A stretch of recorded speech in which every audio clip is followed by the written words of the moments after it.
ये बीपीएससी का general science का हमारा लेक्चर 6 होगा।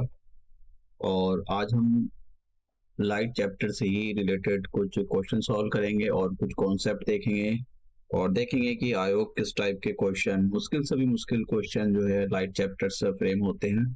तो देखेंगे कि आयोग ने 2022 में क्वेश्चन रखा था और काफी मुश्किल क्वेश्चन था। इवन आपको 10th क्लास के एनसीईआरटी के पन्ने पलटने से भी नहीं मिलेगा। वो आप जब 11th 12th की फिजिक्स पढ़ोगे तो तभी आप उस क्वेश्चन को सॉल्व कर पाओगे। तो ऐसा नहीं है कि आप जनरल साइंस की 10th क्लास तक की बुक अच्छे से एनसीईआरटी की रट के चले जाते हो तो फिर आप ये ऐसा दावा करने लगो कि हम सारे क्वेश्चन एनसी उसके सॉल्व कर देंगे जनरल साइंस के। देखो मित्रों, ऐसा नहीं है, क्योंकि ये बहुत सारी चीजें ऐसी होती हैं जनरल साइंस के अंदर भी जो बियॉन्ड द लिमिट होती है। तो आप सारी चीजों के, जैसा आप ज्योग्राफी के आप चाहो तो अगर ये चाहते हो कि सारे क्वेश्चन मैं अटेम्प्ट कर लूंगा और सही मेरे सही सभी सही होंगे, सभी सही नहीं हो सकते, क्योंकि एग्जामर के दिमाग में क्या चल रहा है वो बहुत सारी चीजें बहुत मतलब डिफिकल्ट रख देता है। तो सबसे मैंने आपको रिफ्लेक्शन करा दिया पहले वाले लेक्चर में, ऑल्सो बेस्ड क्वेश्चन कराए, और यहाँ पर हम करेंगे रिफ्रैक्शन। तो रिफ्रैक्शन काफी अच्छा टॉपिक है। इससे बहुत सारे क्वेश्चन मैं आपको सॉल्व कराऊंगा कि बीपीएससी ने किस टाइप के क्वेश्चन दिए हैं, और मैं आपको कुछ क्वेश्चन और भी सॉल्व कराऊंगा एज ए प्रैक्टिस के लिए, जो आयोग में नहीं, दूसरे एग्जाम में पूछे गए हैं, जैसे Himachal Pradesh public service commission में पूछे गए हैं। तो क्वेश्चन को सॉल्व करने की कोशिश करना है उनको। तो सबसे पहले बात करते हैं कि रिफ्रैक्शन होता क्या है। हमारा जो टॉपिक है वो रिफ्रैक्शन है। लाइट के काफी सारे फिनोमेना मैंने आपको बताए थे कि जो लाइट होता है वो काफी सारे फिनोमेना को जो है वेव की फॉर्म में भी रिप्रेजेंट कर सकता है और करता है, और जो है पार्टिकल्स की फॉर्म में भी रिप्रेजेंट कर सकता है। तो कुछ चीजों को हम इसलिए बोलते हैं कि लाइट जो है डुअल नेचर शो करती है, वेव का भी नेचर शो करती है और पार्टिकल्स का भी नेचर शो करती है। तो हम यहाँ पर जो है रिफ्रैक्शन देखेंगे। रिफ्रैक्शन एक लाइट का ही फिनोमिना है। तो इसमें होता क्या है, देखिए इसमें ये होता है कि जब भी लाइट मीडियम में चेंज होती रहती है, मीडियम का मतलब ये होता है कि जैसे आपके पास सपोज करो ये एक ग्लास है, ये जो है ये ग्लास है, और इस ग्लास में इस ग्लास के बाहर एक और मीडियम है। इस ग्लास के बाहर एक मीडियम है, ये यहाँ पर हवा भरी हुई है, चारों तरफ इसके हवा है। और अगर आप और चीज और ध्यान से देखो तो ये जो आप देख रहे हो ना, ये जो लाइनिंग है, ये वाली, ये जो बाउंड्री है, ये भी एक मीडियम की तरह काम करेगी। हो सकता है किसी दूसरे मटेरियल की बनी हुई हो। तो अगर मान लो ये ग्लास का, ये मान लो अगर हमने ये माना कि भाई ये जो है ये एक ग्लास का बना हुआ है, ये जो चारों तरफ है ये कांच का बना हुआ है, और यहाँ पर हवा है, एयर है, और बीच में जो है पानी भरा हुआ है। देखिए लाइट का जो पैटर्न ऐसा होगा, लाइट ऐसा आएगी, सपोज करो लाइट ऐसे स्ट्राइक करती है इस पर, तो लाइट इसके अंदर भी बदलेगी। ठीक है, तो लाइट जो है अपना पैटर्न, लाइट दो और तीन चीजों पर डिपेंड करती है कि मटेरियल की क्या प्रॉपर्टी है। बस लाइट सीधी नहीं जाएगी, सीधी नहीं जाएगी, क्योंकि यहाँ पर एक मीडियम से दूसरे मीडियम में जा रही है। तो लाइट को जो है, या तो लाइट थोड़ी मुड़ जाएगी, ऐसा निकलेगी, या फिर लाइट थोड़ी नीचे ऐसा हो जाएगी, नीचे की ओर हो जाएगी। और ये जब तक यहाँ आएगी तो हो सकता है ये सीधी जाना चाहेगी, लेकिन सीधी नहीं जाएगी, या तो ऐसे मुड़ जाएगी या फिर थोड़ी और ऐसा डिविएट हो जाएगी। तो इसका मतलब ये होता है कि जो लाइट होती है एक मीडियम से दूसरे मीडियम से जब भी पास होती है, तो लाइट अपना जो लाइट है, लाइट की जो स्पीड होती है, डायरेक्शन होती है, और वेवलेंथ जो होती है वो बदल जाती है। तो एक बात याद रखना यहाँ पर कि अगर जब लाइट एक मीडियम से दूसरे मीडियम में जाती है तो एक तो उसकी जो है जो स्पीड है वो चेंज हो जाती है, स्पीड चेंज हो जाती है। दूसरा उसका जो वेवलेंथ है, वेवलेंथ भी चेंज हो जाता है, और जो उसका रिफ्रैक्टिव इंडेक्स होता है, वैसे रिफ्रैक्टिव इंडेक्स से काफी टेक्निकल टर्म है। मतलब आप सोचो कि वो जो मटेरियल है वो उस लाइट को कितना बेंड कर पा रहा है, दैट इज द उसका रिफ्लेक्टिव इंडेक्स। तो उसका जो रिफ्रैक्टिव इंडेक्स भी जो है चेंज होता है। लेकिन क्या चेंज नहीं होती, जब एक जो लाइट होती है एक मटेरियल से दूसरे मटेरियल में जाती है तो उसकी जो फ्रीक्वेंसी होती है वो कभी भी चेंज नहीं होती। तो इसी पर आयोग ने क्वेश्चन पूछा था कि जब कोई लाइट एक मटेरियल से दूसरे मटेरियल में जाती है तो उसका क्या चेंज नहीं होता है, तो उसका चेंज नहीं होती फ्रीक्वेंसी। 2022 में ही क्वेश्चन पूछा है ये। अब रिफ्रैक्शन ऑफ द लाइट होता क्या है? रिफ्लेक्शन ऑफ द लाइट होता है कि जब भी कोई लाइट एक मीडियम से दूसरे मीडियम में जाती है तो लाइट अपना जो है पाथ चेंज कर देती है और अपनी डायरेक्शन भी चेंज कर देती है। डायरेक्शन भी चेंज करेगी और स्पीड भी चेंज करेगी, तो इसी को बोलते हैं bending of the light. Bending of the light ही जो रिफ्रैक्शन को रिप्रेजेंट करता है, ठीक है, कि लाइट जो है बेंड हो गई है। अब बेंड का मतलब ऐसा नहीं कि लाइट ऐसा गोल गोल घूम कर जा रही है, लाइट का मतलब ऐसा हो गया कि लाइट ऐसा जाने वाली थी, लेकिन जैसी मीडियम में पहुंची तो वो थोड़ी सी जो है डिविएट हो जाएगी, ऐसा हो जाएगी, तो बेंडिंग बेंडिंग होगी। लाइट हमेशा स्ट्रेट चलती है, जिगजैग फॉर्म में नहीं चलती है। अब देखिए, ये बीपीएससी का क्वेश्चन नहीं है, ये बीपीएससी का क्वेश्चन नहीं है, लेकिन आप जो है मैं आपको इस पर बेस क्वेश्चन कराऊंगा। तो एक क्वेश्चन ये ट्राई करना, ये भी रेनबो इज ड्यू टू, ये भी बीपीएससी ने क्वेश्चन पूछा था, लेकिन ये बीपीएससी का नहीं है। ये भी हम देखेंगे अभी कि भाई जो रेनबो का कैसा फॉर्म होता है। अब ये भी एक लाइट यहाँ पर objects are visible due to the, ये भी आप ट्राई करना है, ठीक है, आपको इनको ट्राई करना है। ये आपके बीपीएससी में नहीं पूछेगा एक क्वेश्चन, ये बीपीएससी में नहीं पूछा, ये बीपीएससी में नहीं पूछा है, तो आप इनको ट्राई करना। अभी तो ट्राई नहीं कर सकते हो, अभी आप पूरा लेक्चर जब कर लोगे तभी आप ट्राई कर सकते हो।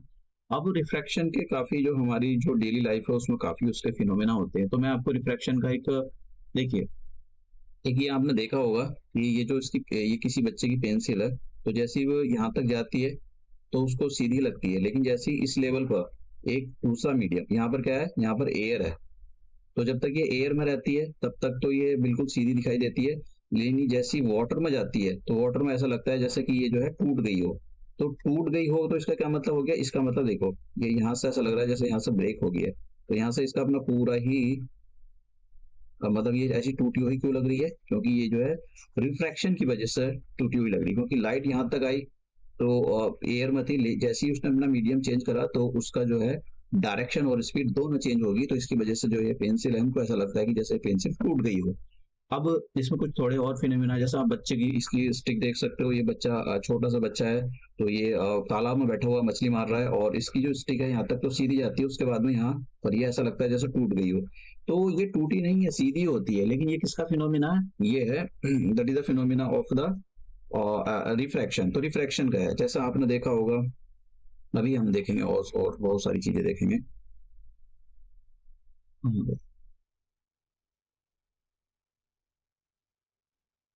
हाँ, एक ये होता है कि अगर आप किसी भी और जो वाटर पूल होता है उसके अंदर आप नहाने के लिए जा रहे हो, तो आपको ऐसा लगेगा कि वो ज्यादा गहरा नहीं है, लेकिन एक्चुअल में जब आप उसमें उतरते हो तब आपको उसकी गहराई का पता लगता है कि वो काफी गहरा है। तो ऐसा क्यों, क्योंकि ये भी सारा रिफ्रैक्शन का ही फिनोमिना है।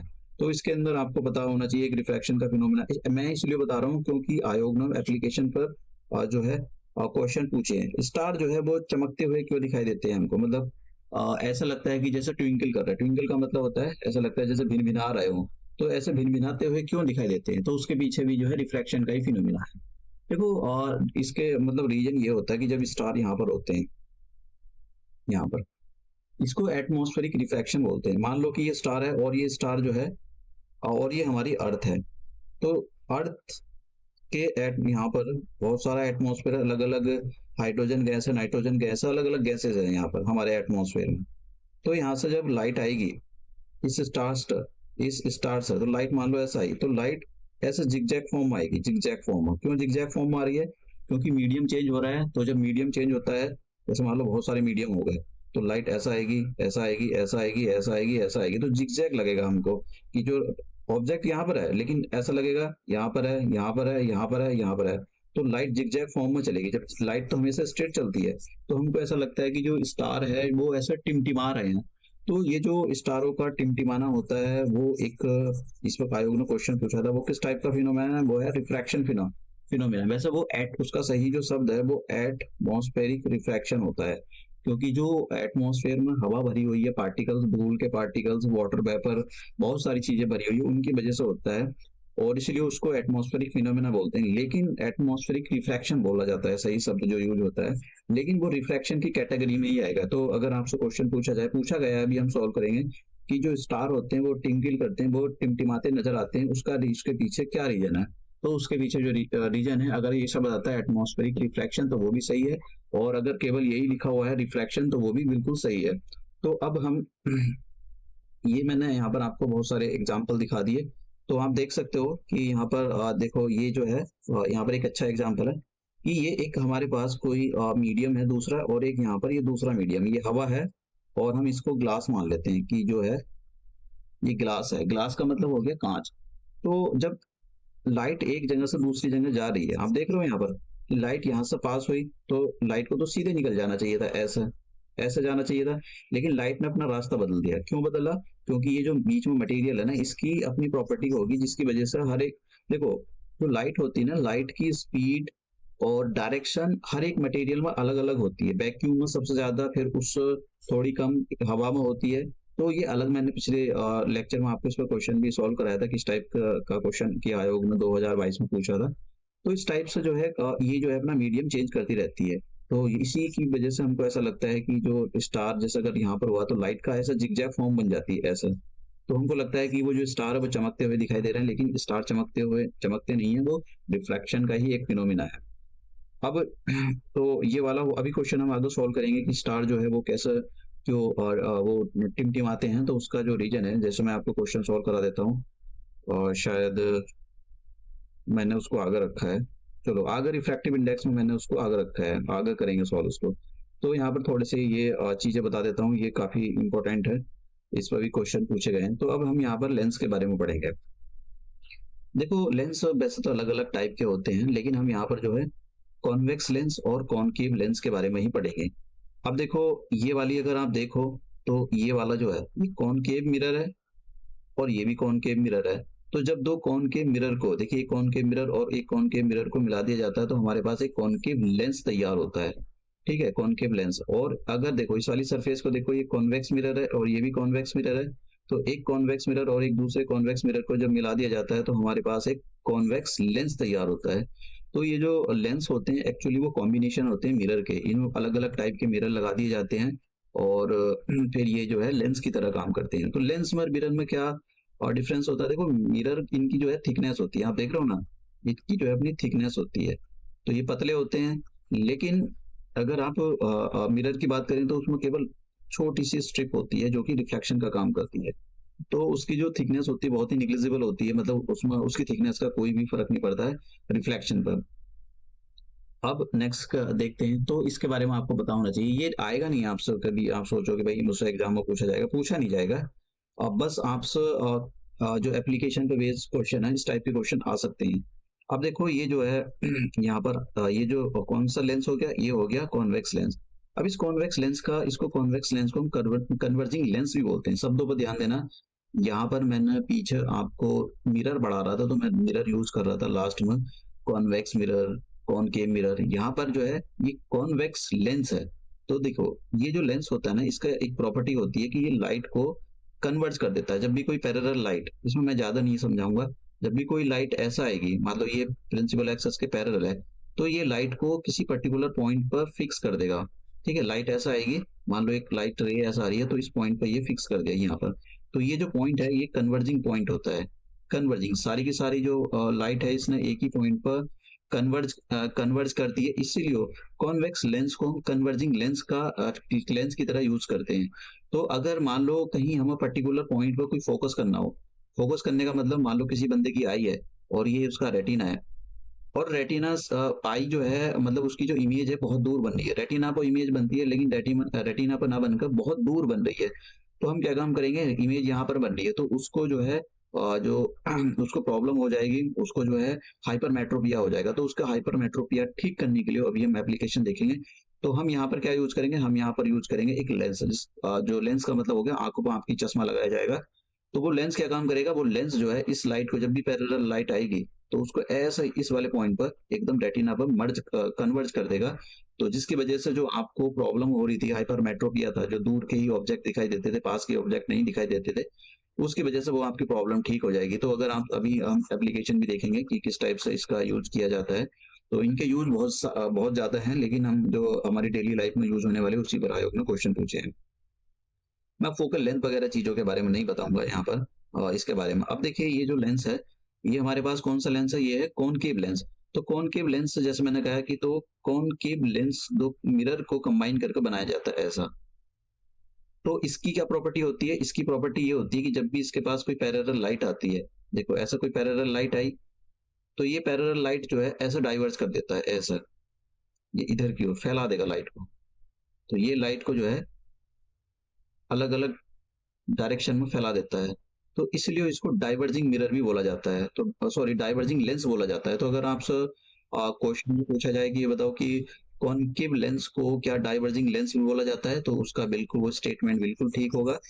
कॉनकेव जो लेंस होते हैं उनको हम डाइवर्जिंग लेंस भी बोलते हैं। नेक्स्ट, तो इसकी एप्लीकेशन आपसे पूछी जा सकती है। अब देखो यहाँ पर एक कॉन्सेप्ट आता है पावर का, पावर ऑफ द लेंस। इस पर आयोग ने दो क्वेश्चन पूछे हैं एक बार। तो देखो पावर ऑफ द लेंस होता क्या है। जैसे मैंने कहा कि आप जब भी कुछ बच्चों के आंख पर 2 नंबर का चश्मा लग गया, -2 नंबर का चश्मा लग गया, और 2.5 नंबर का चश्मा लग गया, -2.5 नंबर का चश्मा लग गया, तो वो एक्चुअली होता क्या है, that is the power of the lens. Lens की पावर है वो। तो डॉक्टर कहेगा आपका इतना नंबर का चश्मा, इतना नंबर बढ़ गया है, इतना नंबर कम हो गया, तो वो उसका मतलब क्या हुआ, उसका मतलब यही होता है कि जो आपका लेंस, आपकी जो आंखों की जो लेंस होती है उसकी जो पावर है वो कम हो रही है या बढ़ रही है। ठीक है, वो अलग अलग रीजन हो सकते हैं। तो ये जो लेंस की जो पावर होती है उसको हम पी से रिप्रेजेंट करते हैं, और इसका जो फॉर्मूला होता है वो ये होता है कि P इक्वल टू 1/f। और ये जो f की वैल्यू होती है वो, इसको हम बोलते हैं, f जो होता है ये एक यहाँ पर लिखा हुआ है फोकल लेंथ होती है, और ये हमेशा मीटर में होता है। याद याद रखना, ये हमेशा मीटर में होता है। इस पर आयोग ने क्वेश्चन भी पूछा है। और एक अगर मुझको सेंटीमीटर में बदलना हो तो हमको बताया कि 1 मीटर की वैल्यू 100 सेंटीमीटर के इक्वल होती है। तो इसको हम अभी आगे देखेंगे इस पर कैसे आयोग ने क्वेश्चन पूछे हैं। और ये जो यूनिट, ये जो पावर ऑफ द लेंस, ये जो पी होता है, इसकी जो यूनिट होती है वो डायोप्टर होती है, डायोप्टर। और इसको कैपिटल डी से भी रिप्रेजेंट कर दिया जाता है। तो इसकी यूनिट को भी क्वेश्चन पूछा गया है कि what is the unit of the power lens. तो पावर लेंस की जो यूनिट होती है, यहाँ पर देखो पावर की बात नहीं हो रही है। अगर पूछा जाए कि भाई पावर की क्या जो है यूनिट होती है, तो आप बोलोगे वॉट, वॉट होती है। लेकिन अगर पूछा जाए पावर, जो पावर ऑफ द लेंस, जो लेंस की पावर की यूनिट क्या होती है, तो उसकी यूनिट होती है डायोप्टर। उसको डी से, कैपिटल डी से रिप्रेजेंट किया जाता है। तो इसके बारे में आपको अच्छे से पता होना चाहिए क्योंकि आयोग ने इस पर क्वेश्चन पूछा है। नेक्स्ट क्वेश्चन, अब देखो यहाँ पर कुछ जो है मैंने वैसे मैं इमेज बनाकर आपको नहीं दिखाऊंगा, बस आप याद रख लेना। ये जो कॉनकेव, मैं यहाँ पर टेबल दे दी, आप ये देख लेना। मैं इसको जो है पीपीटी में ये ऐड ही रहेगा, तो आप इसको डिस्क्रिप्शन बॉक्स में मैं जब बड़ा ऐड करा दूंगा तो आप खुद पढ़ लेना इसको। अब यहाँ पर एक्चुअली इस पर क्वेश्चन पूछे नहीं आयोग ने, तो इसलिए मैंने यहाँ पर ये जो है इस पर मैं ये मैंने इंक्लूड कर दिया पीपीटी में, लेकिन मैं इसको पढ़ा नहीं रहा हूँ, आप खुद पढ़ लेना। तो आपको ये बात याद रखनी है कि जो ये कॉन्वेक्स लेंस होता है, कॉन्वेक्स लेंस 1 2 3 4 5 केसेस के अंदर रियल और इन्वर्टेड इमेज बनाता है, और एक ही केस इसका ऐसा होता है वर्चुअल और इरेक्ट इमेज बनाता है। तो अगर स्टेटमेंट इस टाइप से आता है कि क्या कॉनकेव जो कॉन्वेक्स लेंस जो होता है, क्या वो हमेशा रियल और इन्वर्टेड इमेज बनाता है, तो वो स्टेटमेंट बिल्कुल गलत होगा, हमेशा नहीं बनाता है।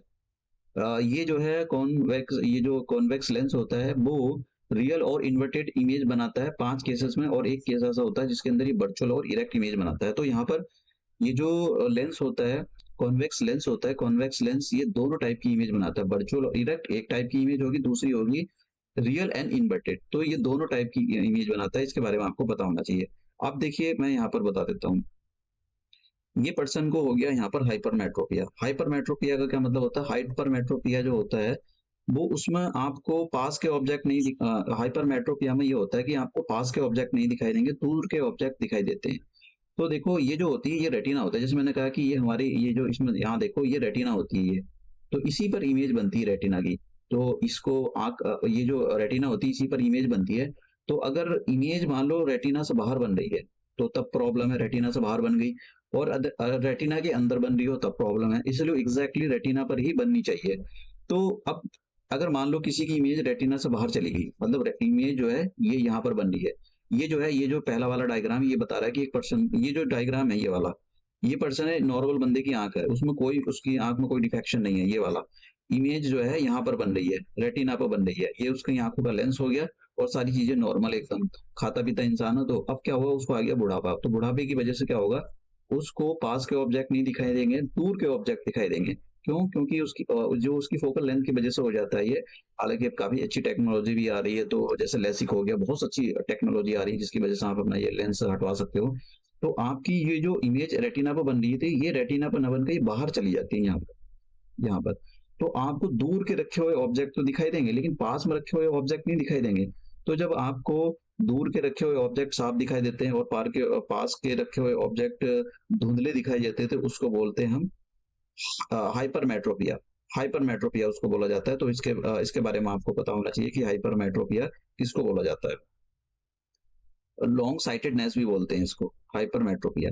तो हाइपरमेट्रोपिया हो गया। अब ये हाइपरमेट्रोपिया को कैसे ठीक करोगे? हाइपरमेट्रोपिया के लिए ठीक करने का तरीका ये है कि भाई आप कोई ऐसा लेंस लगाओगे जिसकी वजह से जो लाइट दूर जाकर कन्वर्ज हो रही थी यहाँ पर, वो अब आपकी रेटिना पर हो जाए। तो उसके लिए हम कौन सा यूज करते हैं? उसके लिए हम लेंस का यूज करते हैं, कॉन्वेक्स लेंस का। तो जब भी हाइपरमेट्रोपिया हो जाए तो हमेशा उसके लिए कॉन्वेक्स लेंस का यूज करते हैं। जनरली की बात कर रहा हूँ मैं, कुछ लोगों को मतलब दोनों आंखों में अलग अलग टाइप के सिलेंडर टाइप के लेंस लगाने पड़ते हैं। अब यहाँ पर ये कॉन्वेक्स लेंस का जो है यूज हो गया। इसका जो मैंने आपको कहाँ कहाँ पर यूज करते हैं, तो एक बार इसको रीड कर लेना। देखो, पढ़ कर जरूर जाना। मैंने यहाँ पर एनसीईआरटी का सारा मटेरियल निकाल कर रखा है। कभी आप सोच रहे हो कि जो है यहाँ पर कुछ छोड़ा है, कुछ मैंने छोड़ा नहीं है। अब ये जो है दो इमेज फॉर्म होती है कॉनकेव लेंस से। तो यहाँ पर मैंने कोई केस नहीं लिया है, सीधा मैं यहाँ पर बता देता हूँ कि जो कॉनकेव लेंस होता है वो हमेशा, अब देखिए इसमें यहाँ पर ऑलवेज शब्द यूज होगा। क्यों? क्योंकि कॉनकेव जो लेंस होता है वो हमेशा वर्चुअल और इरेक्ट इमेज बनाता है, ये याद रखना। कॉनकेव लेंस हमेशा वर्चुअल, जब भी इमेज सीधी खड़ी हुई होगी उसको इरेक्ट बोलते हैं, मैंने पिछले वाले लेक्चर में बताया था। और ये वर्चुअल इमेज अगर सीधी ऊपर खड़ी है तो उसको बोलेंगे इरेक्ट है, और जब भी इमेज इरेक्ट होती है तो उसको बोलते हैं कि इमेज वर्चुअल है। तो इसके बारे में आपको पता होना चाहिए कि इमेज जो है, ये ऑलवेज शब्द यहाँ पर लग जाएगा, लेकिन कॉन्वेक्स लेंस के केस में ऑलवेज नहीं लग सकता है। जो कॉन्वेक्स लेंस होता है वो वर्चुअल और इरेक्ट इमेज दोनों बनाता है। वर्चुअल और इरेक्ट एक केस हो गया, और जो इन्वर्टेड एंड सॉरी वर्चुअल और इरेक्ट एक केस हो गया, और रियल और इन्वर्टेड दूसरा केस हो गया। तो दोनों कॉन्वेक्स लेंस दोनों टाइप की इमेज बनाता है, लेकिन कॉनकेव लेंस जो होता है वो केवल वर्चुअल और इमेज एक ही टाइप की जो है इमेज बनाता है। तो यहाँ पर इस पर रट्टा मान लेना। अब देखो, एक पर्सन है, ये कोई खाता पीता पर्सन है। तो अब ये अच्छा अच्छा खाता पीता है, तो इसकी आंख बिल्कुल ठीक है। लेकिन अब क्या हुआ, ये क्योंकि अब हो क्या रहा है, अब जैसे कोविड लगा तो डिजिटल पेरेंटिंग आ गई। डिजिटल पेरेंटिंग का मतलब क्या हो गया कि जो है बच्चों को जो है मम्मी पापा फोन दे देंगे और मम्मी लगी रहेगी फोन पर, पापा भी फोन पर लगा रहता है। तो उसकी वजह से क्या हो गया, उसकी वजह से ये हो गया कि उनकी आंखें का देखो, नॉर्मल डिस्टेंस ये होती है कि भाई आपको किसी भी, जैसे मान लो आंख यहाँ पर है, ये आंख है, तो आप किताब पढ़ रहे हो या टैबलेट देख रहे हो, तो वो मिनिमम 25 सेंटीमीटर पर होनी चाहिए। वो किताब या कोई भी लैपटॉप वगैरह रखा हो 25 सेंटीमीटर की डिस्टेंस पर होना चाहिए। ये मिनिमम डिस्टेंस है। ये भाई मिनिमम डिस्टेंस जो है इतनी होनी चाहिए किसी भी नॉर्मल हेल्दी पर्सन के लिए। आपको बुक वगैरह अगर पढ़नी है तो अब तो बच्चे क्या करते हैं, वो एकदम सोते लेटे रहेंगे और आंखों के एकदम पास में ले आएंगे टैबलेट वगैरह या बुक वगैरह या जो भी कुछ है। तो उसकी वजह से होता क्या है कि उनकी आंख जो नॉर्मल थी, यहाँ पर जो रेटिना पर लाइट फोकस हो रही थी, वो रेटिना पर फोकस ना होकर वो पहले ही हो जाती है। तो इमेज उनकी जो है वो रेटिना पर ना बनकर उससे पहले ही बन जाती है। तो इसकी वजह से ये होता है कि उनको पास के रखे हुए ऑब्जेक्ट बड़े आसानी के साथ दिखाई देते हैं, और जब पास के रखे हुए ऑब्जेक्ट उनको आसानी के साथ दिखाई देते हैं तो उसको बोलते हैं हम कि भाई उसको जो है मायोपिया हो गया। उसको दूर के ऑब्जेक्ट जो है धुंधले दिखाई देते हैं, लेकिन पास के रखे हुए जो ऑब्जेक्ट होते हैं उसको आसानी से दिखाई देते हैं। तो अब कौन सा लेंस लगाएं? तो ऐसा लेंस लगाओ जो लाइट को डाइवर्ट कर दे और दूर यहाँ पर जाकर जो है लाइट को फोकस कर दे। तो इसके लिए हम यूज करते हैं कॉनकेव लेंस। तो याद रखना, जब कभी भी आपको मायोपिया हुआ है तो आपके जो आंखों पर जो है, ये हमेशा यंग एज में होता है। तो यंग एज में, जैसे मैंने बताया, बच्चों को या यंग एज में हो जाता है, बस ये याद रखना।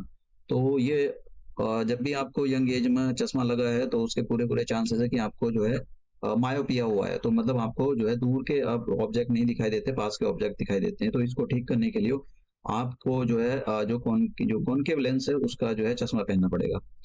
अब यहाँ पर ये मैंने आपको बता ही दिया है, उसके बारे में मैंने पावर लेंस के बारे में बता दिया है, तो इसके बारे में आपको पता होना चाहिए।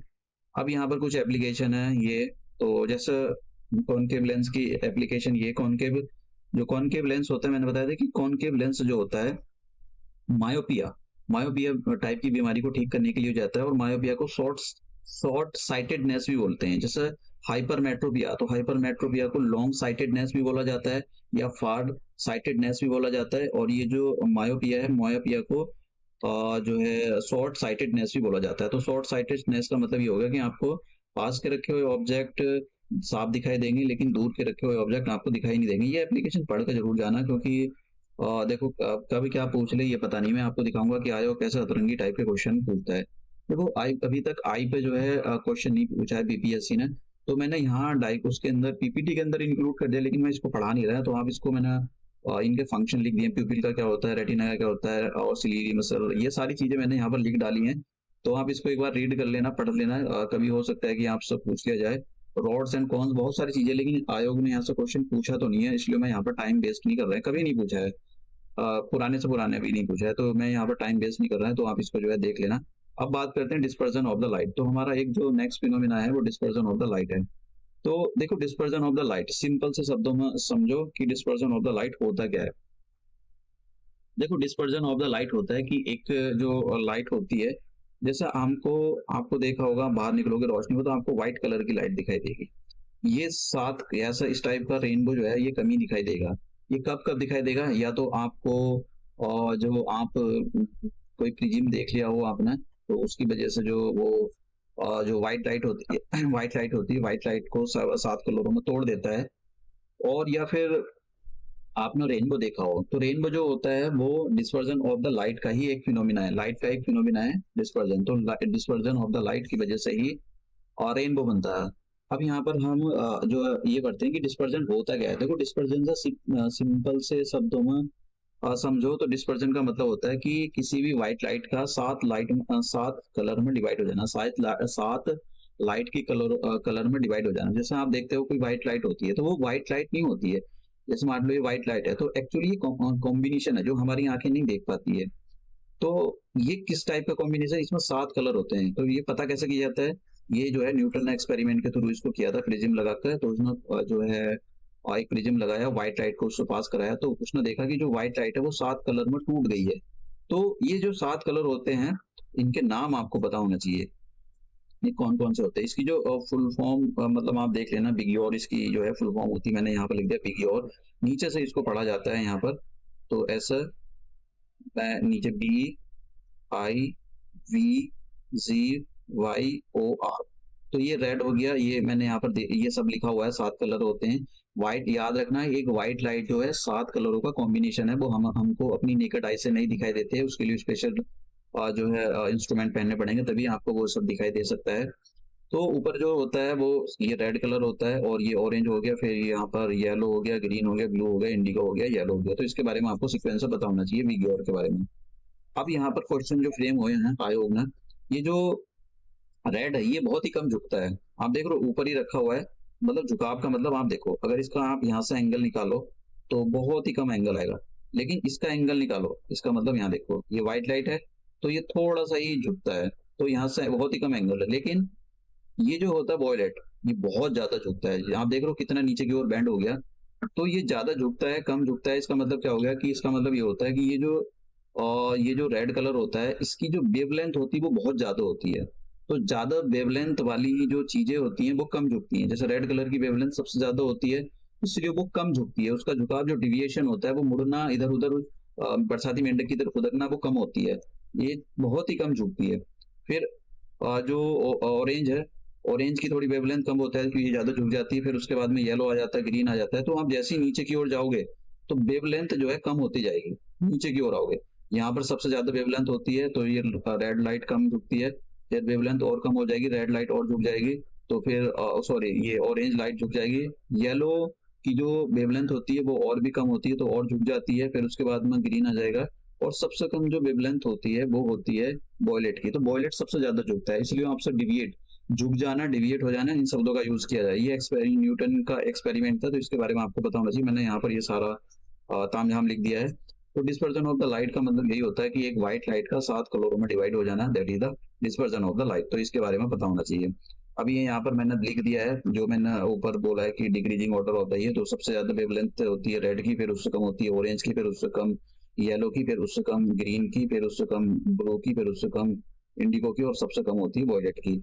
और सबसे ज्यादा सबसे कम कौन झुकता है, रेड, फिर उससे ज्यादा झुक जाता है ऑरेंज, फिर उससे ज्यादा झुकता है येलो, फिर उससे ज्यादा डिविएट हो जाना, डिविएट हो जाने या झुक जाने की बात होती है ग्रीन कलर, फिर उससे कम ज्यादा झुकता है ब्लू कलर, फिर उससे ज्यादा झुकता है इंडिगो, फिर उससे ज्यादा झुकता है वॉयलेट। तो ये जो है आपको इसके बारे में पता होना चाहिए, इसको आयोग ने इसी पे क्वेश्चन पूछे हैं, बताओ अब घुमा फिरा कर देखिए, ये अब यहाँ से क्वेश्चन स्टार्ट हो गए। क्वेश्चन है कि light is made up of the 7 colour, what is the method of separating the colours, कैसे सेपरेट करोगे आप एक व्हाइट लाइट को, कैसे सेपरेट करोगे? तो ये न्यूटन के एक्सपेरिमेंट ने किया था, उसमें एक प्रिज्म लिया था, प्रिज्म से ही होता है भैया ये, कहीं या फिर उस रेन ड्रॉप बननी हो तो उसके अंदर उसकी वजह से हो जाता है, जिसकी वजह से नेचुरल जो है फिनोमेना होता है, नेचुरल प्रिज्म वो बनता है रेनबो। तो ये जो colour can be separated by the prism, तो इसका जो पहला आंसर है ये है। दूसरा यहाँ पर देखिए कि अब यहाँ पर ये पूछा है करेक्ट द स्टेटमेंट, ये बीपीएससी का क्वेश्चन पूछा है भैया। कभी आप सोच रहे हो कि मैंने अपनी साइड से नहीं रखे, बीपीएससी का क्वेश्चन है ये।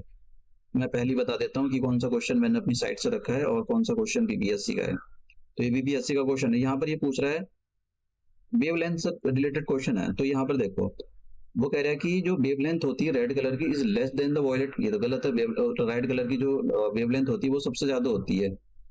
फिर wavelength of the red colour is more than the violet colour, ये बात ठीक है। दूसरे स्टेटमेंट भी पढ़ते हैं, कभी आप इस पे देख लो चाहते हैं आंख मीच का, तो मेरा आंसर भी है।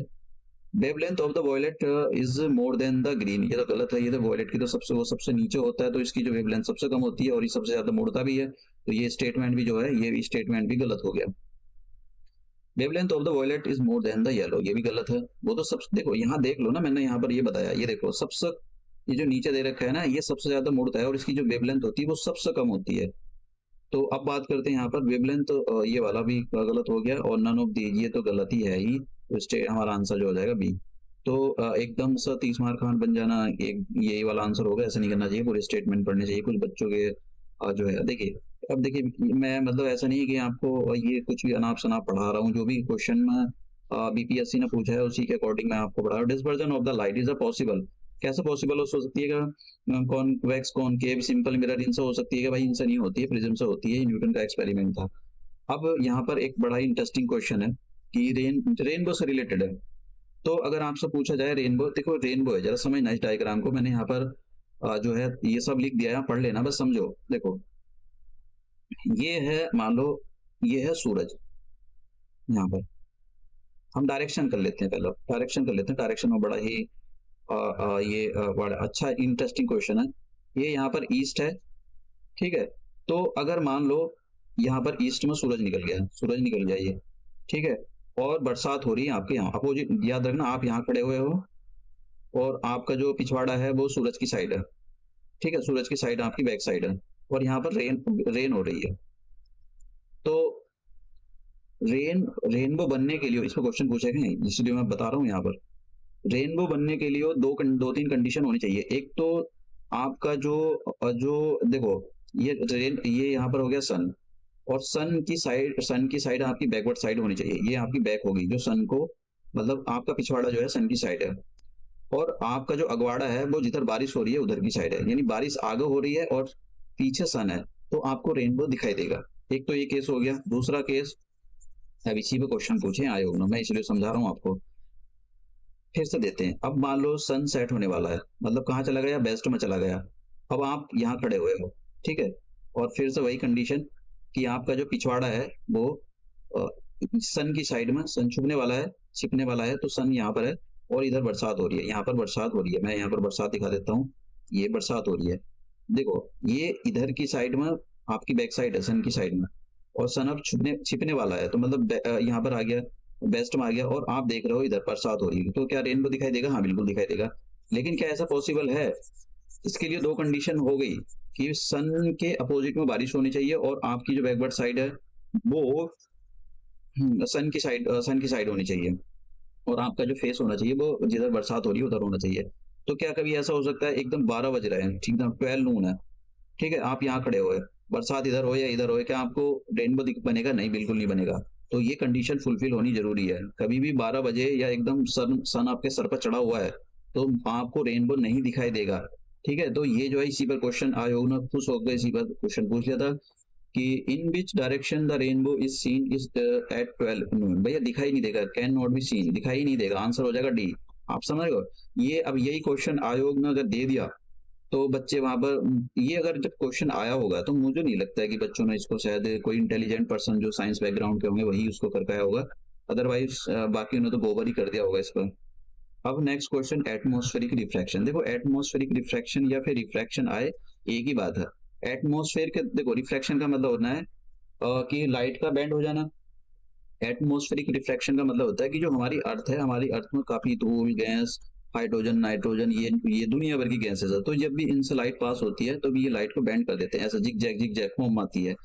तो अर्थ के एटमॉस्फेयर की वजह से लाइट का बैंड हो जाना, उसको बोलते हैं एटमॉस्फेरिक रिफ्लेक्शन। अब एटमॉस्फेरिक रिफ्लेक्शन की एप्लीकेशन है, जैसे तारों का टिमटिमाना, ये भी एटमॉस्फेरिक रिफ्लेक्शन की। देखो रिफ्लेक्शन शब्द लगा हुआ है यहाँ पर, कभी आप सोच रहे हो तो मतलब अगर उसमें एटमॉस्फेरिक शब्द यूज ना किया, उसने केवल यही यूज कर लिया कि ये जो फिनोमिना है ये रिफ्लेक्शन का है, तो वो स्टेटमेंट बिल्कुल ठीक होगा। अब ये इस पर क्वेश्चन पूछा था 2022 में, बताओ क्वेश्चन यहाँ पर जो है पूछा गया है।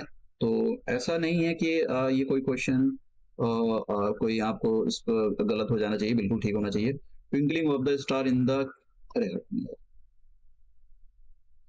ट्विंकलिंग ऑफ द मतलब टिमटिमाना ऑफ द तारों का in the clear sky during the night mayor can be explain. तो किसकी वजह से होगा? Reflection of the light. ठीक है, रिफ्लेक्शन ऑफ द लाइट। तो ये सही जो आंसर है इसका ए है। अब बात करते हैं यहाँ पर कि जो स्टार होते हैं वो जिस ऊंचाई पर है उससे ज्यादा मतलब ऊंचाई पर दिखाई देते हैं। तो इसका भी एक रीजन जो है एटमॉस्फेरिक रिफ्रैक्शन ही है। और एक है कि जो सनराइज है, देखो यहाँ पर केवल पढ़ लेना, मैंने यहाँ पर बता दिया ना, वो 2 मिनट पहले आपको सनराइज निकलता हुआ दिखाई देगा और 2 मिनट के बाद छुपेगा, मतलब सन जो है छिपता है, डिले हो जाता है। तो सनसेट सनराइज, सनसेट 2 मिनट के बाद होएगा। जैसे सनसेट हो चुका है लेकिन आपको 2 मिनट तक दिखाई देता रहेगा, और सनराइज अभी हुआ नहीं है लेकिन आपको दिखाई देना शुरू हो जाएगा 2 मिनट पहले। तो ये सन निकला भी नहीं है, मतलब ठीक है, उगा भी नहीं है सन, लेकिन आपको दिखाई देना शुरू हो रहा है। सन छिप गया लेकिन तब भी दिखाई दे रहा है। तो इसके पीछे क्या रीजन, इसके पीछे क्या रीजन है? तो उसके पीछे जो रीजन है वो जो हमारा एटमॉस्फेरिक रिफ्रैक्शन है उसी की वजह से, मतलब रिफ्रैक्शन इसका मेन रीजन है। रिफ्रैक्शन की वजह से ये जो है हमारा सन 2 मिनट तक, जैसे सन निकला भी नहीं है, सूरज निकला भी नहीं है, लेकिन आपको दिखाई दे रहा है 2 मिनट पहले। सन सन सन सन सेट हो चुका है, छिप गया है सन वेस्ट में, लेकिन फिर भी आपको दिखाई दे रहा है 2 मिनट तक। क्यों? क्योंकि ये जो है एटमॉस्फेरिक रिफ्रैक्शन की वजह से होता है। तो ये एप्लीकेशन आपको याद रखना, मैंने यहाँ पर कुछ छोड़ा नहीं है। तो अब नेक्स्ट वाली हम ये देखते हैं जो स्कैटरिंग ऑफ द लाइट क्या होता है। तो स्कैटरिंग ऑफ लाइट पर भी अब काफी सारे क्वेश्चन है, लास्ट में हम कुछ क्वेश्चन भी और सॉल्व करेंगे अच्छे से।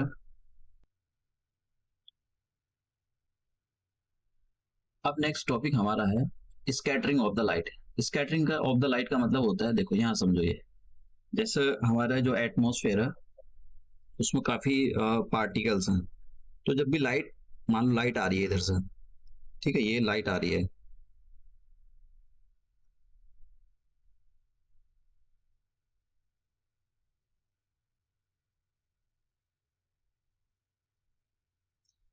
तो अब मान लो हमारे पास ये कोई यहाँ पर सन है और सन से जो है रोशनी निकल रही है।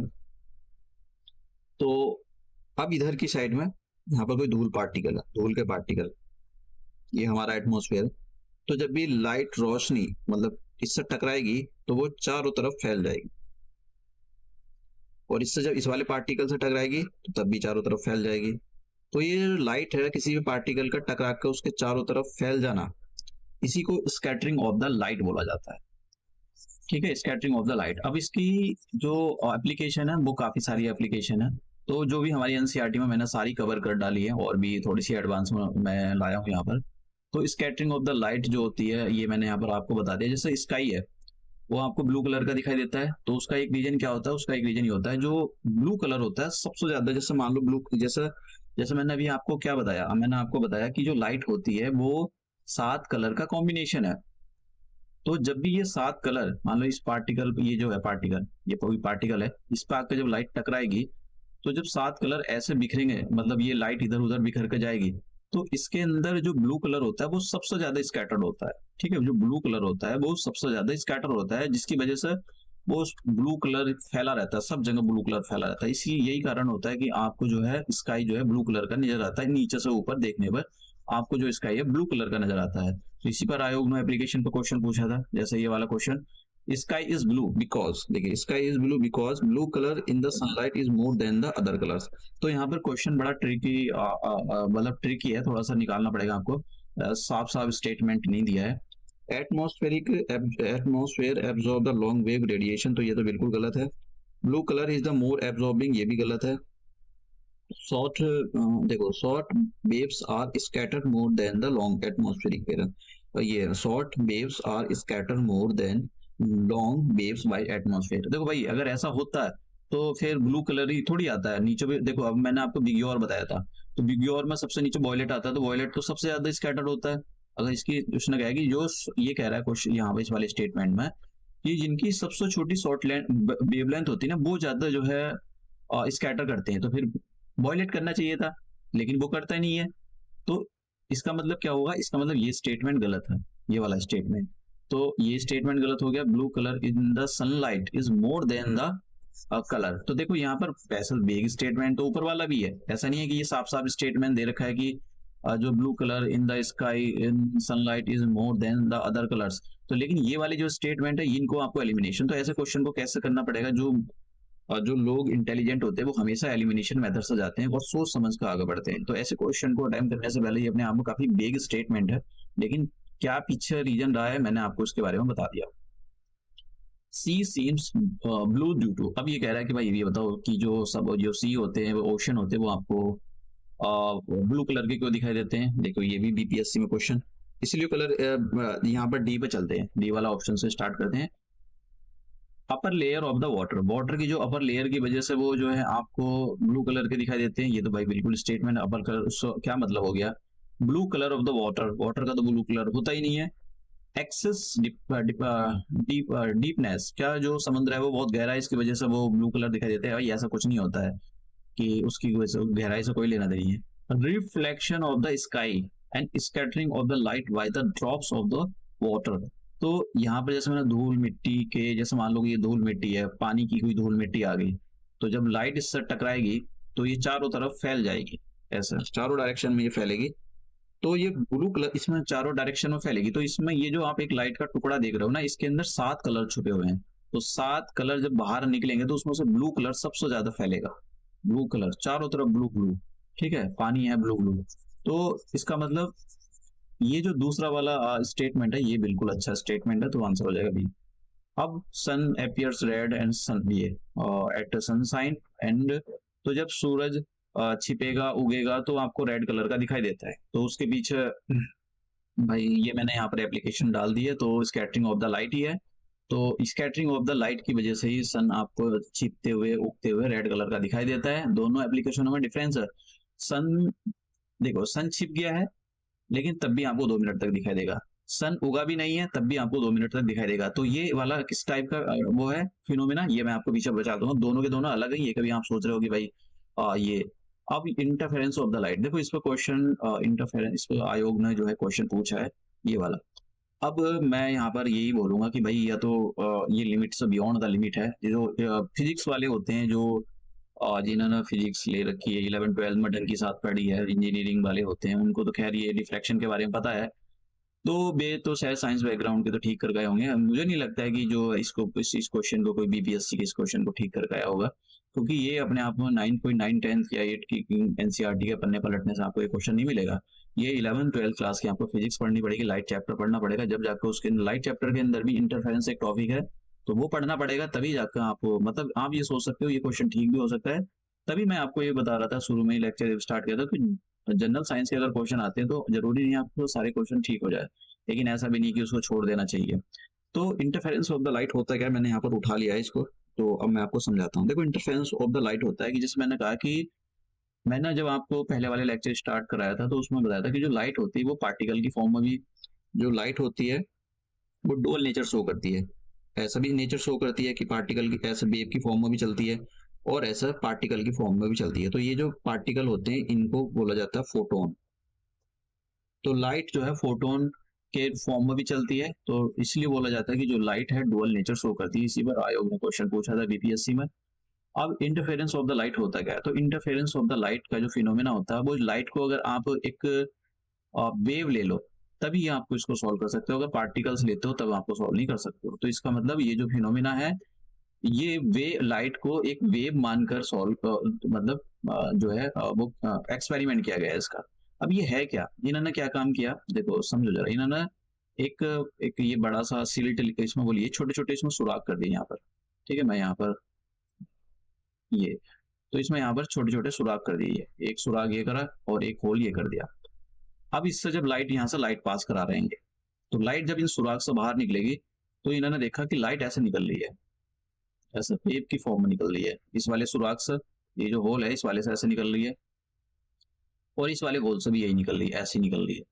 तो ये इन्होंने देखा कि यार ये तो यहाँ पर आकर देखो इंटरसेक्ट कर रही है एक दूसरे को, ये वाली लाइट, ये वाला जो पोर्शन देख रहे हो आप, इंटरसेक्ट करनी शुरू हो गई। तो ये जो एक दूसरे को इंटरसेक्ट करती हैं इसको इंटरफेरेंस ऑफ द लाइट बोला जाता है, ठीक है। एक वेव दूसरी वेव को कट कर रही है, डी टेक्निकल लैंग्वेज लिखी हुई है ऊपर थोड़ी सी। तो ये एक्सपेरिमेंट के थ्रू मैंने आपको यहाँ पर दिखाने की कोशिश की कि ये जो है कैसा एक्सपेरिमेंटल ये इंटरफेरेंस ऑफ द लाइट का होता है, और जो इसके फिनोमिना है वो आपको दिखाई दे जाएंगे इस टाइप के। उस पर जो साबुन आपने अपनी बाल्टी में, क्योंकि आप कपड़े खुद धोते होंगे तो फिर क्योंकि आप तैयारी कर रहे हो तो आपने देखा होगा जब आप ये सब कर रहे होते हैं कपड़े साबुन से साफ करो या तो ऐसे झाग बन जाते हैं और वो एक दूसरे को ऐसा कट कर रहे होते हैं। तो ये इसी टाइप का क्वेश्चन पूछा था। ये देखिए यहाँ पर बीपीएससी का question, when a soft film, ये मूवी वाली फिल्म नहीं है, ये यहाँ पर फिल्म बोलते हैं उसको, ये जो बबल से बन गया that is the film. When a soft film on the water is seen in the daytime, it shows beautiful colors. This phenomena is due to the interference of the light. आप समझ गए? तो ये था मतलब बीपीएससी का एकदम भयानक वाला क्वेश्चन। अब यहाँ पर ये मैंने क्वेश्चन आपको पिछले लेक्चर में सॉल्व करा दिया है और ये भी पिछले वाले लेक्चर में सॉल्व करा दिया है। तो यहाँ पर मैं अब इसका बारे में बता देता हूँ कि इसका जो आंसर है, बता रहा हूँ सॉल्व नहीं कर रहा हूँ, गैल्वेमीटर से करंट मेजर किया जाता है। तो इसका आंसर ये है, और इसका जो आंसर है वो ये एक स्केलर क्वांटिटी है स्पीड, और यहाँ पर द स्पीड ऑफ द, ये मैंने आपको बता चुका हूँ इसके अंदर, पिछले वाले लेक्चर में जाकर देखना आप। करंट डेंसिटी, तो करंट डेंसिटी एक वेक्टर क्वांटिटी होती है। जब मैं करंट वाला चैप्टर आपको बताऊंगा तो उसके अंदर सॉल्व कराऊंगा। अब यहाँ पर बीपीएससी ने 2020 में क्वेश्चन पूछा था, which of the following does not change when light travels from one medium to। तो ये कह रहा है कि भाई जब लाइट, जैसा पानी का गिलास है ये, तो लाइट ऐसा आएगी पानी के गिलास में, जब जाएगी तो उसका ऐसा रास्ता बदल लेगी और फिर थोड़ा सा ऐसे बदल लेगी। तो भाई यहाँ स्पीड अलग होगी, मान लो ये एयर हो गया, ये वाटर हो गया और ये भी फिर से एयर, 3 मीडियम हो गए यहाँ पर। तो यहाँ पर स्पीड अलग होगी, डायरेक्शन अलग होगी और वेवलेंथ भी अलग होगी, ठीक है। देखो इसका रिफ्रैक्टिव इंडेक्स भी अलग होगा, क्योंकि रिफ्रैक्टिव, अगर मान लो स्पीड कम ज्यादा हो रही मतलब रिफ्रैक्टिव इंडेक्स कम हो रहा है ज्यादा हो रहा है, और वेवलेंथ भी कम ज्यादा होती है। हर एक कलर की अलग वेवलेंथ होती है, तो वो उसी हिसाब से मुड़ जाती है और उसी हिसाब से उसकी स्पीड धीरे और कम हो जाती है। और वो टेम्परेचर भी अलग अलग शो करते हैं, जो 7 कलर थे वो उनके अलग अलग टेम्परेचर शो करते हैं। लेकिन क्या नहीं बदलता, फ्रीक्वेंसी नहीं बदलती। जो फ्रीक्वेंसी यहाँ रहेगी वही फ्रीक्वेंसी यहाँ रहेगी, समझ गए? तो क्या नहीं बदलती, फ्रीक्वेंसी नहीं बदलती। तो इसका जो आंसर ये अपने आप में काफी फाड़ू क्वेश्चन है एकदम। तो फ्रीक्वेंसी नहीं बदलती। आप एनसीईआरटी के पन्ने पलटोगे उसमें आपको कहीं भी नहीं लिखा होगा तो ये क्वेश्चन स्टेटमेंट साफ साफ भाई ये नहीं बदलता है, फलाना नहीं बदलता है, ढिमकाना नहीं बदलता है, ये लॉजिक वाला क्वेश्चन है, समझ गए आप? इसको वही कर पाता है जिसने अच्छे से पढ़ाई की हो। To remove the defect of a long sightedness, अगर किसी को लॉन्ग साइटेडनेस हो गया, मतलब क्या हो गया, किसी को लॉन्ग साइटेडनेस का मतलब हाइपरमेट्रोपिया हो गया। हाइपरमेट्रोपिया का मतलब क्या होता है कि उसकी जो ये रेटिना हो गई, मान लो ये रेटिना है, तो नियम तो ये कहता है कि भाई, नियम नहीं कहता, मतलब होता ही ये है कि ये रेटिना है, तो रेटिना पर आपकी जो है यहाँ पर लाइट कन्वर्ट होनी चाहिए और फिर आपको आप हेल्दी पर्सन कहलाओगे। लेकिन नियम ये वो मतलब आपका नियम का वायलेशन हो गया, क्योंकि आप बूढ़े हो गए हो, तो लाइट जो है दूर जाकर कन्वर्ट हो रही है, यहाँ पर रेटिना को क्रॉस कर रही, तो आपको बोलेंगे कि भाई हाइपरमेट्रोपिया हो गया या लॉन्ग साइटेडनेस होगी। मतलब लॉन्ग साइटेडनेस का मतलब हो गया दूर के ऑब्जेक्ट दिखाई देते हैं, आपको पास के दिखाई नहीं दे रहा। तो ये बताओ कैसे ठीक करोगे? अरे कैसे क्या ठीक करना है, यहाँ पर कौन सा लेंस लगाओ, ऐसा लेंस लगाओ जो लाइट को पहले ही कन्वर्ट कर दे। तो लेंस लगाओगे यहाँ पर, कौन सा लेंस लगाओगे? यहाँ पर ये हो जाएगा कॉन्वेक्स लेंस। तो आंसर कौन सा हो गया? Convex lens. दोनों दे रखे हैं, कॉन्वेक्स मिरर भी दे रखा है और कॉन्वेक्स लेंस भी दे रखा है। कभी आपके ये वाला होना चाहिए मिरर, फलाना मिरर थोड़ी करता है ये लेंस उसको। अब बात करते हैं कि which type of the lenses are reading glasses made. तो जो रीडिंग ग्लासेस होते हैं वो उसमें कौन सा लेंस लगा रहता है? तो उसमें कॉन्वेक्स लेंस लगा रहता है। इसको रट्टा मार लेना, ये रट्टा मारने की जरूरत नहीं है, ये वैसे लॉजिक है कि आपके पास कोई भी, जैसे मान लो यहाँ पर आप पढ़ रहे हो, ये आपकी आंख हो गई, तो यहाँ पर 25 सेंटीमीटर की मिनिमम डिस्टेंस होनी चाहिए, समझ गए आप। तो 25 सेंटीमीटर, अगर आपने ये 25 सेंटीमीटर मतलब मिनिमम 25 सेंटीमीटर, बाकी तो आप दूर रख सकते हो। तो इसके लिए आपको जो है कॉन्वेक्स लेंस का यूज करना चाहिए।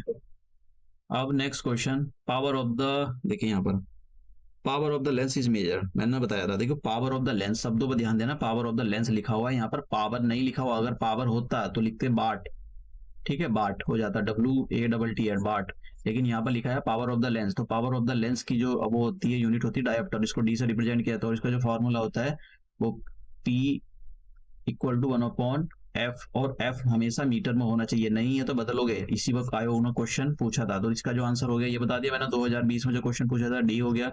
अब ये जो है if the lens of the power is 2 dioptre, ये सॉल्व करने वाला क्वेश्चन है। देखो यहाँ पर सुनो, P is equal to 1/f, f metre में होना चाहिए, ये बात याद रखना, ठीक है। जिनको नहीं पता ना, तो वो तो इनको नहीं पता ना, वो ऐसी एकदम तड़कता भड़कता आंसर निकाल देंगे, बोल देंगे ये हमारा आंसर है। अब देखना, उसने डायोप्टर की वैल्यू 2 दी है, ये जो है पी ना, ये इसकी यूनिट होती है जो है डायोप्टर, और इसकी जो वैल्यू दी है वो 2 दी है। तो हमारे पास कितना आंसर आ गया, मीटर। हमको एफ निकालना, तो एफ इसको ऊपर ले जाओ यहाँ पर, और 2 को नीचे ले आओ, ये मीटर में चल रहा है भैया 1/2। तो अब हमको बताया 1 मीटर में 100 सेंटीमीटर होते हैं, तो इसको 1/2 को, ये मीटर में लिखा हुआ है, तो इसको सेंटीमीटर में बदलने के लिए क्या करना पड़ेगा आपको, 100 से मल्टीप्लाई, तो कितना आ गया 50 सेंटीमीटर। तो आंसर कितना हो गया 50। तो कोई ये लगा रहा होगा, कोई ये लगा रहा होगा, कोई ये लगा रहा होगा, उल्टे सीधे आंसर लगाएंगे। तो यही बेवकूफ़ी वाले काम होते हैं, बच्चे जिनको आधी अधूरी नॉलेज होती है वो उल्टे सीधे क्वेश्चन लगाकर फिर आगे बाहर निकल कर बोलते हैं कि हमारा तो इस बार तो पुक्का, मैं मेंस लिखने के लिए जा रहा हूँ, पता लगा उनका बीपीएससी में बी भी नहीं निकला है।